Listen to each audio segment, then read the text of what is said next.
ko na kasama ko si Kylie sa project na to, na-excite ako, honestly. Kasi nakasama ko na siya sa Black Lipstick, di ba? Siya yung lead namin doon. And na-excite ako dahil gusto kong takayan niya ako, pahirapan niya ako, ganyan. And I'm really grateful. I'm thankful na ikaw ang Joanna sa ina ko.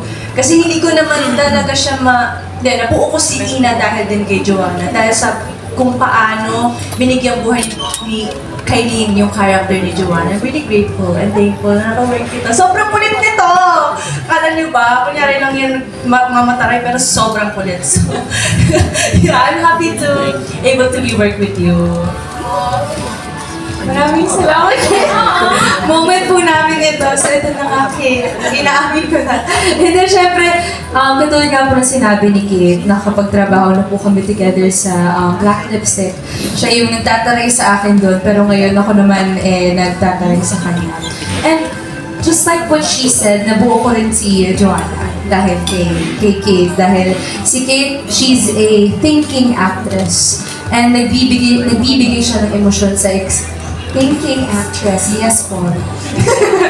Nagbibigay siya sa eksena. So hindi rin, mahirap yung eksena, pero kung may ka-eksena ka, nakasing galing ni Kate. At itong mga kasama po natin sa stage, nagiging madali yung mahirap na eksena na yun. Yun po. Maraming salamat. Sabi nga ni Kate kanina, you wanted Kylie na apihin ka naman sa screen. Eh, nakita namin sa video kayo na parang inudlod ka pa sa basurahan. So, And more. And more. So, how do you prepare for those kinds of scenes? Nagkakasakitan ba kayo? Paano? Actually, oo. Yakapan muna po pag-uusapan namin anong tututuhanin ba natin. Pero sa amin po kasi dalawa ni Kate, gusto talaga namin mas totoo para tagos na tagos sa screen na ating mga kapuso. Pero syempre, aminin ko naman po, may mga moments talaga na hindi namin maiwasang magkasakitan. Pero kami dalawa ni Kate were really professional, so alam namin na trabaho to. Pero syempre may pag-sorry din po. Meron nga pong time, naiyak po kami dahil nasaktan po namin yung isa't isa off-cam. Ay, wag, Panita ko. Yes, I agree po. Sa lahat ng sinabi ni Kayo, din yung sasabihin ko dapat. Pero hindi, totoo po yun. Actually, before this scene na kukunan namin yung basura scene, na 2 versus 1, oo, kasama si Roxy po doon. Pinitulungan lang naman po nila akong dalawa doon, opo. Pero grateful ako kasi nag-ask si Guy sa akin. Totoo po yun, Kate, tututuhanin ba natin o dadayain lang natin? Pero sumagot po ako sa kanya, hindi, tutuhanin natin para mabigay natin totoong emotion dito sa eksena. Pero syempre, hindi naman po nga maiwasan na magkasakitan, magkaroon ng mga sugat, ganyan. Pero alam naman po namin yung parte ng trabaho po yun. At walang personal. Yan po. Alright, thank you. Next po ay si Mr. Nicky Wong of Manila Standard. Hi, good afternoon po. First of all, congratulations kay Direk and the entire cast. My question is for Miss Connie. Hello po. Magandang hapon. Maganda nga po. Here po. Miss Connie, this is another iconic role. Here po. Ito po. Hindi na ako tumayo kasi may tao sa likod eh. Here. Sorry. As I was saying po, this is another iconic role for you, Miss Connie. Pero what makes this character parang unique and close to your heart? First of all, it's because like the character, I'm a real Lola in real life. So that really hits home very closely. And yung character na may dementia, may Alzheimer's, challenge para sa akin yun. It's another challenging role. So I was really just excited to portray Oya de la Costa.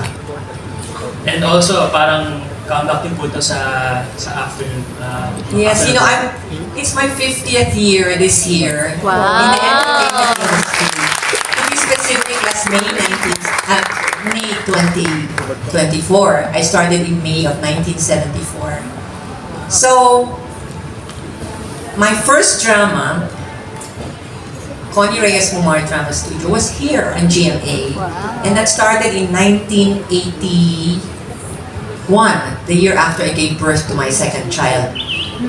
And so, after that, talagang yun ako sa, after the noontime show, laging ako na ang next, diba? Every Saturday. So, when I found out that this was gonna be on the afternoon slot, parang ito sa welcome thing for me na parang, wow, may dahilan si Lord kung bakit ako nabalik sa afternoon slot. So, akala nila kasi na parang, ay, alam nyo na afternoon slot to, baka ayaw ko na kasi I was doing prime time na nga, no? Sabi ko, hindi, exciting for me. It would be really wonderful to just see how it is again on the afternoon slot. And I know that many of my followers are, you know, the housewives. So yung mga iba, anak na ng mga dating mga followers ko. New generation na po. Yeah, the new generation. Actually nga, even I'm working even with Gen Z. Si Kailin, unang araw ko pa lang ng taping eh. Gen Z, Tita Gen Z.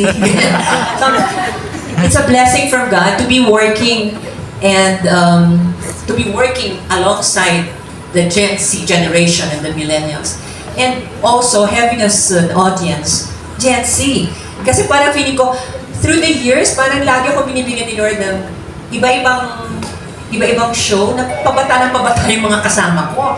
So may reason ng Panginoon sa ginagawa niya. At natutuwa rin ako kasi, believe it or not, I still have fans now who are younger, much younger than me. I can't mention naman yung mga iba. Can I mention mga shows na iba? You know, for mga 100 Days to Heaven, ganyan. Kasi mga bata laging nakakasama ko, diba? Yung Nathaniel, My Dear Heart, madami kong kasama mga bata. So yung mga kaidaran noon, or mas matanda, at saka yung mga kaidaran ni Nito, at saka yung mga kaedad ko at mas matanda sa akin, blessing, di ba? That they're still watching me. So, I just believe that there's a purpose, and I'd like to stay close to what the Lord has created me to be. Use my giftings for His honor and glory. That's what's happening. So, thank you. I answered your question. Last na lang for me, I would like to piggyback on the title of the show, Shining Inheritance, or just Shining Lord itself. Since sabi niyo po, you're celebrating your 50th year in the business, can you share with us one of your, let's say, shining moments as a television star po? Hirap. Ang dami kasi 50 years eh. Sobrang dami. Shining moment. Miss Lilibet, ano ba yung shining moment ko? Wala ako talagang ma-point out na in specific eh. But I guess really, what's in my heart is that ang pinaka-shining moment ko talaga siguro na hanggang ngayon nandito pa ako. Naiyak ako. Iyakin ako talaga ever since, diba? But those who are familiar with what I do, what I've done in my career. I'm just so blessed. I feel so grateful that God has allowed me to use what He has given me, what talent He has given me, until now that I'm 71 years old. So, I just feel so grateful, thankful, blessed. So, glory to God talaga sa lahat ng ginawa niya sa career.